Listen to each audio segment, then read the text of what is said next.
Audio Jungle. Welcome to your cricket podcast. Welcome back ફરીથી બધાને LSG versus DC જે match LSG versus DC. ભાઈ એક એટલે વસ્તુ કહેવું પડે, જે રાહુલને આખા સિઝનમાં જોવા મળ્યું હતું એ આપણને પંત જોડે પહેલી જ મેચમાં જોવા મળ્યું હતું. ગોયંકાએ પંતનો ક્લાસ પહેલી જ મેચમાં લગાવી નાખ્યો છે. એટલે ક્લાસ ને લગાવ્યો આઈ થિંક રીલ પરથી તો એવું લાગતું હતું નોર્મલ ડિસ્કશન કરે છે. પણ એ બધી પછીની વાત છે, આપણે સ્કોર કાર્ડથી ચાલુ કરીએ. આ છે આપણું score card. First innings Lucknow હમ. 209 પર 8. એક ટાઈમ પર માર્કરમ અને 16 આઈ માર્શે થિંક. ઓપનિંગ કર્યું. ના, but I think overall score બહુ સારો થઈ શકતો હતો. એ લોકોએ છેલ્લે છેલ્લે બહુ ખરાબ રહ્યો. બહુ ડોટ્સ તો નહીં, કોઈ બેટ્સમેન નહોતું બચ્યું એ લોકો જોડે. એ લોકોનો ફોલ ઓફ વિકેટ સારી પાર્ટનરશિપ હતી સેકન્ડ વિકેટની. 46 પર 1 થી 133 પર 2, જે 11.4 માં 6 ઓવરની પાર્ટનરશિપ હતી. એ પછી 168 પર ત્રીજી ગઈ, અને એમાં તમે પુરાણ જુઓ જેવું ખાલી પછી કોઈ રમ્યો જ નથી. 133 થી 161 જવામાં ખાલી લાગ્યા હતા 10 બોલ. માર્ક રમ અને મિચેલ માર્શ ઓપનિંગ કરવા આવ્યા. મિચેલ માર્શ કોન્ટ્રાડિક્ટિંગ ટુ અસ, આપણે જે કહેતા હતા કે મિચેલ માર્શ સેટ બી ફોર્મમાં નથી, પણ તું બોલ્યો તો જેમ કે ટેસ્ટ મેચની વાત હતી. T20 અમેઝિંગ આવતા મિચેલ માર્શનું કામ કરી નાખ્યું. 36 બોલ 72 રન, 200 સ્ટ્રાઇક રેટ, દર બોલે 2 રન, 100 છક્કા, 6 ચોક્કા 6 છ છક્કા, ચોક્કા. 60 રન. ઓહો. 60 રન ત્યાં જ થઈ ગયા, ખાલી 12 રન દોડ્યા છે. એડન અને માર્કમની વાત એવું કરીએ જ બીજા ઓપનરની, પણ એટલે એણે એક ચોક્કો માર્યો, એક છક્કો માર્યો, પણ એઝ બી ઓલ માર્કમ ફોર્મમાં દેખાય છે, પછી કંઈક એ મિસ્ટેક કરી નાખે છે, એટલે ફરી એણે મિસ્ટેક કરી આઉટ થઈ ગયો. પણ એનો આખું વર્લ્ડ કપ બી એવું ગયું, અને આગળની સિરીઝ બી એવી ગઈ, T20 વર્લ્ડ કપ બી એવું ગયું. માકરમ નથી ફોર્મ. એ આપણે T20 વર્લ્ડ કપમાં બી લાસ્ટ યર જોયું, લાસ્ટ યર IPL માં બી જોયું. IPL માં બી એ કંઈક ગજબ ટચ. વાત કરીએ વચ્ચેના બે સુપર હીરોની, મિચેલ માર્શ અને નિકોલસ. 200 ની સ્ટ્રાઇક મિચેલ રેટ ને માર્શ તો 250 ની સ્ટ્રાઇક રેટ. મિચેલ માર્શ તો નોર્મલ આપણે ડિસ્કસ કર્યું, બટ નિકોલસ પૂરન એને તો આઈન ભાઈ એનું જે કામ કરતો હોય દર વખત નોર્મલ 30 બોલ 75 રન 250 ની સ્ટ્રાઇક રેટથી એવો રમ્યો છે. તમારે સ્ટાર્ટિંગમાં આવું મળી જાય ને, ત્યારે તમારું પછી તમે લોકોને 150 200 આરામથી પછી દેખાવા લાગે, 200 225 એવું. આવું સેમ પહેલી મેચમાં KKR માં રહાણે નારાયણે કરી હતી આ વસ્તુ, પણ પછી પાછું એ લોકોનું બ્રેકડાઉન આવ્યું હતું. પણ આમાં તો બી બંને 70 રન માર્યા, એટલે થોડો પુશ વધારે મળી ગયો 50 રનનો. સો 210. પણ તમે એના પછી જોઈશું તો biggest disappointment from this is 27 crore Rishabh Pant. 27 crore મળ્યા છે પહેલાને મારા. 6 બોલ 0 રન LBW. એટલે આઈ થિંક એ 27 કરોડ 6 બોલ. એ પ્રેશર બી એટલું છે ને. આઈ થિંક પણ પંત એટલું પ્રેશર લેતો નહીં, બટ એની નેચરલ સ્ટાઇલ છે રમવાની. તમે એને 27 કરોડ આપ્યા છે એટલે જરૂરી નથી હોય દરેક મેચ રમવાનો જ છે. એનો પેલો એ જ સ્વભાવ છે ઉલઝુડ્યો, એટલે એ તો આ રીતે જ રમવાનો છે. અને આઈ ગેસ એ ટાઈમ બી એવો હતો જ્યારે તમારી ટીમને આટલો બધો સ્કોર મળી ગયો હતો, તો તમે થોડું ખુલીને રમી શકો. કેમ કે પછી નીચે બી 3-4 બેટ્સમેન બાકી હતા. We expected a bit more from. એના પછી આવ્યો ડેવિડ મિલર. 19 બોલ 27, નોટ આઉટ. મિલરને 7 ના મળ્યો. પ્રોબ્લેમ એ થઈ ગયો, મિલર કદાચ મને લાગે છે હજી થોડાક રન મારી જતો, પણ એને 7 એટલે સેટ બી મળ્યો ને, એટલે જ્યારથી પૂરન આઉટ થયો નીચે લોઅર ઓર્ડરમાં આઈ થિંક ખાલી મિલર વધ્યો હતો, એટલે 19 બોલ એને 27, એ બી છેલ્લા 2 બોલમાં એને છક્કા માર્યા 2. બાકી તો એટલું કઈ એનું બી ખાસ નતું, પણ છેલ્લે એને ખેંચી પરંતુ બાકી બધી ટીમને કમ્પેર કરશે ને, જેમાં 7-8 નંબર સુધી બેટ્સમેન છે લોકો પાસે, લખનઉમાં એ પાવર નથી દેખાતો. લખનઉમાં છેલ્લો સારો બેટ્સમેન કહી શકાય આયુષ બદોની છે. Shardul Thakur can bat, but he is not a batsman. Shahbaz Ahmed બી આપણે જોયું છે RCB માં, હી કેન બેટ, પણ તમને બિગ હિટ્સ શાહબાઝ અહેમદ ના આપી શકે.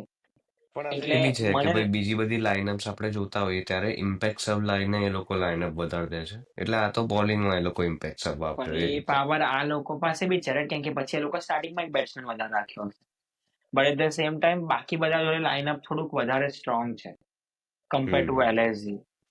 કે આ લોકોનું એટલું ડીપ લાઇનઅપ નથી કે તમારે આટલું સારો સ્ટાર્ટ મળ્યા પછી હવે 209 અટકી ગયા. 209 ઇઝ અ બિગ સ્કોર, પણ આપણે હવે એવા ટાઈમમાં આવી ગયા છે કે હવે 209 બી કોઈક વાર ઓછો લાગવા લાગ્યો છે, અને આ મેચ બટ આ એનો સ્કોર પ્રૂફ છે. ઇઝીલી 250 નો સ્કોર દેખાતો હતો જ્યારે પૂરન રમતો હતો. કચ્ચા 225 વડે 230 તો તમે એવું બી કન્સિડર કરો કે આઉટ થયા પછી બી થવા જોઈએ, કારણ કે એ ફ્લોમાં આવી ગયું હતું. બટ આઈ થિંક ડેવિડ મિલરને એ સંગત ના મળી એટલે આના થયું or what's ever. But still 209 not bad score. Bowling પર નજર નાખીશું આપણે. મિચેલ સ્ટાર્કને છેલ્લે વિકેટ મળી, છેલ્લે સુધી વિકેટ મળી નથી અને સ્ટાર્ટિંગમાં આઈ ગેસ એક મળી હતી, પછી બીજી છેલ્લી બે નીચેના ટેલ એન્ડર જ લઈ ગયો છે. પણ બટ એણે ઓવરઓલ જોબ સારી કરી એમ, 4 ઓવર 42 રન, 3 વિકેટ્સ, 209 ના સ્કોરમાં બહુ સારું છે. પણ નોર્મલ છે રાઈટ, 20 ઓવર 10 ના રન રેટે એને બી 10 ની ઇકોનોમી પડી છે, સો નોર્મલ જે બધાને પડે છે. તો સારી કહીશ તો હું અક્ષર પટેલને સારી કહીશ. 3 ઓવર 18 જ રન. બિંગ અ સ્પિનર, જ્યારે સામે આટલી તોફાન મારામારી ચાલી રહી છે, તમે 6 ની ઇકોનોમી કાઢી આવો, ઇટ્સ અ બિગ આર્ટ. એટલે he is captain for a reason કે એને સારી બોલિંગ કરી છે. કોન્ટ્રાડિક્ટિંગ ટુ ધેટ, નીચેથી વિપરાજ નિગમ ફર્સ્ટ ઇનિંગ્સ પછી મને લાગે છે કે આને ટેન્શન બહુ વધી ગયું હશે. લકીલી સેકન્ડ ઇનિંગ્સ આવી, he could cover up what he gave. પણ પહેલી ઇનિંગ્સમાં 17.5 ની ઇકોનોમી, 2 ઓવર 35 રન, 1 વિકેટ. સારો એવો પકડી બાકી માર્યો એને. મુકેશ કુમારની વાત કરીએ. Mukesh Kumar 2 over 22 run, 1 wicket, 11 ની ઇકોનોમી, નોર્મલ. અને સૌથી બેસ્ટ બોલર અત્યારે આપણા ટીમમાં કુલદીપ યાદવ, 4 ઓવર 20 રન અને 2 વિકેટ, 5 ની economy, better than Axar Patel with 2 wickets. અને નીચે છે નામ ટ્રિસ્ટન સ્ટબ્સનો, 1 ઓવર. મને લાગે છે આ ઓવર અક્ષર પટેલે નાખી લીધી હોત તો સ્કોર થોડો ઓછો એમાં એનો રીઝન હતું, રિષભ પંત બેટિંગ કરતો હતો, ટ્રિસ્ટન સ્ટબ્સ બેટિંગ કરતો હતો, અરે સોરી આપણે નિકોલસ પુરન બેટિંગ કરતો હતો, બેવ લેફ્ટ હેન્ડી. એટલે એને ટ્રાય કર્યો અક્ષર પટેલે, ભાઈ એક રાઈટ આર્મને નખાઈને જોઈએ, પણ પુરન કા 8 ની 4 છક્કા મારી દીધા, એક જ હતો. 1 ઓવર 28 રન, 28 ની ઇકોનોમી. આખા અક્ષર પટેલના સ્પેલને એડ કરેલું એટલે 1 રનમાં આપી ગયો, 1 ઓવરમાં આપી ગયો. જે નોર્મલ માર પડ્યો એ બી એને બી પડ્યો. પણ જ્યારે 209 સામે ટીમે 209 માર્યા, ત્યારે બધાને માર પડવો ઓબ્વિયસ છે. હવે આપણે વાત કરીએ દિલ્હી કેપિટલ્સની બેટિંગની. એક વસ્તુ યાદ રાખજો, હજી આ ટીમમાં કેએલ રાહુલનું આવવાનું બાકી છે. આ team plus K L Rahul, it's a good team. એ લોકો પાસે ડેડલી ટીમ છે. હજી આમાં કેએલ રાહુલનું રીઝન શું હતું એને બેબી આવી રહ્યું છે, આવી ગયું કદાચ, બેબી આવી ગયું. પણ દિલ્હી જે પ્રમાણે સ્ટાર્ટ કર્યું હતું, આઈ થોટ આફ્ટર 2-3 ઓવર્સ કે એલએસજી ની ગેમ છે, ગેમ પતી ગઈ છે, આમાં કઈ જોવા જેવું નથી. બટ પછી જે કમબેક થયું, it was IPL, one of the like EPIC. આ આઈપીએલ ની પેલી ગેમ જેવું છે, તમે રિંકુ સિંઘે 5 છક્કા માર્યા, when you are not expecting something from that player અને એવું કરે, then you start looking at that player.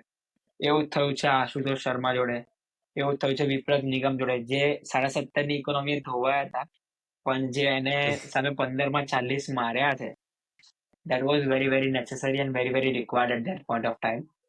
તું ઉપરથી જોઈશ તો એ લોકોનું સૌથી ખરાબ છે ફોલ ઓફ વિકેટ. એ લોકો 2 રન પર 1 વિકેટ, 2 રન પર 2 વિકેટ. એ લોકો 5 ઓવર 50 પર 4 હતા. સો એ પોઈન્ટ પરથી જ્યારે તમારું ટોપ ઓર્ડર આખું કોલેપ્સ થઈ ગયું અને રિકવર કરીને પાછું આવું અને જીતી જવું 3 બોલ બાકી રાખતા, એટલે ટોપ ઓર્ડરમાં એ છે કે ફાફ ડુપ્લેસિસે રમ્યો હોય, 18 બોલ અને 30 મારે, 3 ચોક્કા 2 છક્કા, નોર્મલ. એટલે એનું એવું કઈ ખાસ મોટી ઇનિંગ્સ એને આરસીબીમાં રમેલી જેવી કઈ નથી. કાઉન્ટેડ મોટી ઇનિંગ્સ છે. એ આરસીબીમાં બી આવું જ કરતો હતો, આવતો તો એ સામે જોતો નથી કે સામે શું ચાલી રહ્યું છે, કેટલા જણ રમી રહ્યું છે, કોન્ટ્રોલ ગેમ જ રમશે. સો એ આ વખતે બી એને એવું થયું કે સામે 3 વિકેટ હતી તો બી એને એની નેચરલ ગેમ જ રમી. બાકી જેક પ્રેઝર છે, એને એવું કઈ ખાસ કરીને આઉટ થઈ ગયો પહેલો. પછી અભિષેક પોરલ બી નહીં કશું 0 પર. Sameer Rizvi we have expectations, પણ કશું એવું કઈ દેખાયું નહીં. દેન અક્ષર પટેલ કેપ્ટન, 11 બોલ 22 રન, 11 બોલ, સારું રમ્યા.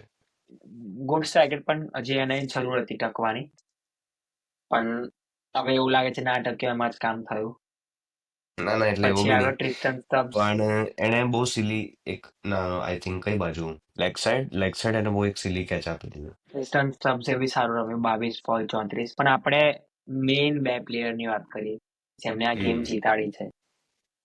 આશુતોષ શર્મા, જે તું પ્રી સિઝન વાળી આપણે ક્લિપમાં બી તું બોલ્યો હતો કે is a player two watch. Yes. And એને આ કામ પહેલા બી કરેલું છે પંજાબ માટે. 31 બોલમાં 66 રન, મતલબ એનો એવું બેટિંગ કરવા આવ્યો ત્યારથી એવું કઈ લાગતું જ નતું નવી ફ્રેન્ચાઇઝી છે, નવું એન્વાયરમેન્ટ છે, કઈ જ નહીં. એ પોઈન્ટ પર મને તો એવું લાગ્યું હતું કે વેનિસ કે ગેમ પતી ગઈ છે, LSG ની ગેમ હમ છે. પણ જ્યારે એને અને વિપ્લવે ચાલુ કર્યું, then table start turning fast. અને અને એટલે IPL માં આઈ આવું થિંક થાય છે. પહેલા 20 બોલમાં તો કઈ હતું જ નહીં એનું. એના 20 બોલ 29 રન આઈ થિંક 20 એવું બોલ કંઈક 20, હતું. 20 બોલ 20 હતો. એ Yeah. 20 બોલ 20 રન હતો. અને પછીના 11 બોલમાં એને 46 રન માર્યા. હમ પણ તું સામે બાકી જોઈશ તો વિપ્રજની ઇનિંગ્સ બી એટલી જ સારી હતી. બટ આમાં હમ એવું જ છે કે જે ઊભું રહે એ જ હીરો છે. તમારે વિનિંગ શોટ મારવો પડે. પીટરસન એ ટીમમાં છે. પીટરસન બી એવું જ બોલ્યો કે if you want be rememberable, you got stay till the end. You should have been the person who hit the winning shot. એટલે વિપ્રજ ભલે આટલું સારું રમ્યો છે પણ અત્યારે ફૂલ ચર્ચામાં આશુતોષ જ રહેશે 2-3 દિવસ. એનું કારણ છે કે એને વિનિંગ રન્સ માર્યા. હમ પણ એ બી છે કે છેલ્લે છેલ્લે 9 વિકેટ પડી ગઈ હતી અને રન્સ બી જોઈતા હતા. અને એને એ જ ટાઈમ પર ડિલિવર કરવું એટલે ખાસું હાર્ડ છે અનકેપ પ્લેયર માટે. પણ એનામ ખાસી સ્ટ્રેન્થ છે, એબિલિટી છે, એ દેખાય છે હવે. પણ આ મેચ હરાવી હોય કોઈએ તો એ છે અનફોર્ચ્યુનેટલી પંત. એ શકતા. બેટિંગમાં 0 રન અને સ્ટમ્પિંગ મિસ.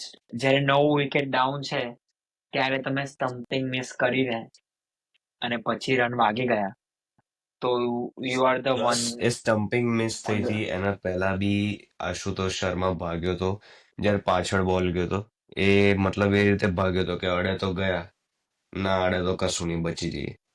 એટલે જો એ હિટ બી અડી ગઈ હોત રિષભ પંતની ડાયરેક્ટ, ત્યાં બી મેચ પૂરી જ હતી. પણ રિષભ પંતે 2 ચાન્સ મિસ થઈ ગયા. So big honours on Rishabh Pant for this કે એ 2 ભૂલ પ્લસ બેટિંગમાં 6 બોલ બગાડીને 0 રન, આ બધું એન્ડ અપ થાય અને ઇનિશિયલ સ્ટેજ છે. બટ 9 વિકેટ પર આ ભૂલ થવી એ બહુ મોટી ભૂલ કહેવાય. જ્યારે તમને એ 2 હમ પોઈન્ટ કોસ્ટ કરી ગયા છે ઇનિશિયલી, અને એ ખાલી એક સ્ટમ્પિંગ પર 2 પોઈન્ટ કોસ્ટ કરી ગયું. So it's a big problem, but will come back stronger. LSG ની ટીમમાં મેં કીધું એમ મને બેટિંગની ડેપ્થ નહીં દેખાઈ રહી. પણ સામે આ લોકોની આપણે દિલ્હીમાં બોલિંગ જોઈએ આ LSG ની. મને એવું થાય છે કે આ લોકો KL રાહુલ વગર આટલું સારું કરી ગયા તો KL રાહુલ આવશે ત્યારે બહુ મજા આવશે જોવાની દિલ્હીને બી. આ છે LSG ની બોલિંગ. હમ only special guys Digvesh 2 over 7ની economy 31 run. 4 over sorry 4 over 7ની ઇકોનોમી 31 રન ને 2 વિકેટ. બાકી બોલિંગ બધાને લાઇનઅપ પર તો ફોકસ કરો. શાર્દુલ ઠાકુર બી આ લોકો સેકન્ડ રિપ્લેસમેન્ટ આવ્યો છે. એમ રિપ્લેસમેન્ટ મળે સિદ્ધાર્થ તો ઇન્જરી રિપ્લેસમેન્ટ. અનકેપ. દિગ્વેશ સિંહ મેં નામ નહીં સાંભળ્યું. રવિ બિશ્નોઈ ચલો એ સારો છે બોલર. પ્રિન્સ યાદવ મેં નામ નહીં સાંભળ્યું. શાહબાઝ અહેમદ બી રમે ના રમે. Question mark. એટલે બોલિંગમાં તો એવું કોઈ મોટું નામ LSG દેખાય જ નહીં રહ્યું. એ લોકો બધા પૈસા પંચમાં ખર્ચી નાખ્યા. એક ટાઈપથી જયારે પહેલી વાર લાઇનઅપ આવ્યું હતું બહાર એટલે ત્યારે મને એ જ થતું હતું કે બોલિંગ નાખશે કોણ. it's gonna be a interesting season for LSG. પણ તમે આ સ્કોર કાર્ડ જોઈને બહુ મેચમાં મજા આવી, છેક સુધી ગઈ મેચ, અને પછી જે રસાકસીને ખેંચી ગયું દિલ્હી પોતાના તરફ, એ પોઈન્ટ પર રિષભ પંતને બી દિલ્હી છોડવાનો અફસોસ થઈ ગયો હશે. ના એટલે એટલું બધું બી નહીં, બટ જે એને સ્ટાર્ટ મળવો જોઈએ પહેલી મેચમાં જે મળી જ ગયો હતો ઓલમોસ્ટ એઝ અ ટીમ. જીતી જ ગયા હતા એ લોકો 7 રન 3 વિકેટ ને પછી ત્યાંથી 209 ચેસ કરવા is not like a easy task એમ. પણ એ આશુતોષ લોકો 60 શર્મા, પર 65 પર વિકાસ 5 નિગમ. હતા. એ લોકો છેલ્લા 19-20 રન તો 1 વિકેટ બાકી હતી ને માર્યા છે. સો a big learn કે bowlers are equivalently important as તમારા બેટર્સ. તમે બેટર્સમાં રન મારી લેશે પણ બચાવશે કોણ તમારા રન? જોઈએ LSG શું કમબેક કરે છે. But Delhi is a very strong looking team as well. I think with ના KL એટલે રાહુલ. એવું ના કહેવાય કે Delhi strong looking. Actually KL Rahul આવે પછી એનું બેટિંગ લાઇનઅપ જોઈએ. કારણ કે આગળ એમ તો જોવા જઈએ આખું ફેલ જ થયું છે અક્ષર પટેલ સુધી. કેએલ રાહુલ રિપ્લેસ કરશે રાઈટ કોઈ એક અને આઈ ગેસ સમીર રિઝવીને યા રિપ્લેસ કરશે કેએલ યા Rahul Sameer Rizvi I think. Then અને આ તો મને લાગે છે કે જેક ફ્રેઝરનો બેડ ડે કહી શકાય કેમ કે લાસ્ટ યર જેક ફ્રેઝરનો આપણે જોયું તો શું કામ કર્યું હતું સો પણ એટલીસ્ટ એ લોકો પાસે નામ જાણીતા બેટ્સમેન છે બધા કે જે આવીને વિનો કે તે લોકો પરફોર્મ કરી શકે અનલાઇક એલએસજી ની બાકી બોલિંગ એલએસજી ની બેટિંગ લાઇનઅપની ક્વોન્ટિટી એ બંને ક્વેશ્ચન માર્ક છે એલએસજી ની બોલિંગમાં કોઈ ફેમસ ના બોલર ના હોવો એ બી ક્વેશ્ચન માર્ક છે so L S G is just Pant and few others but Delhi is looking promising કે દિલ્હીની જોડે છે કેપેબિલિટીઝ ટુ ગો દિલ્હીની ડાઉન બોલિંગ ઇન ધ ખાસ સારી. ટુર્નામેન્ટ તો આ તો હતું દિલ્હી વર્સેસ એલએસજી નું analysis. One of the like best matches I watch.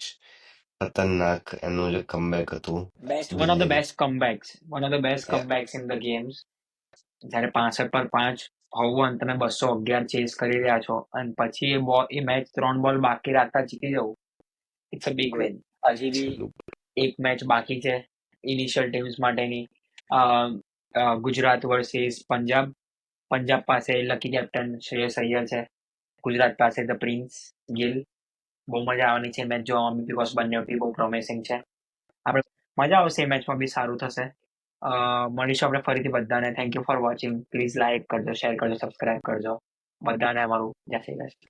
જય Shri Krishna. For Cricket Podcast.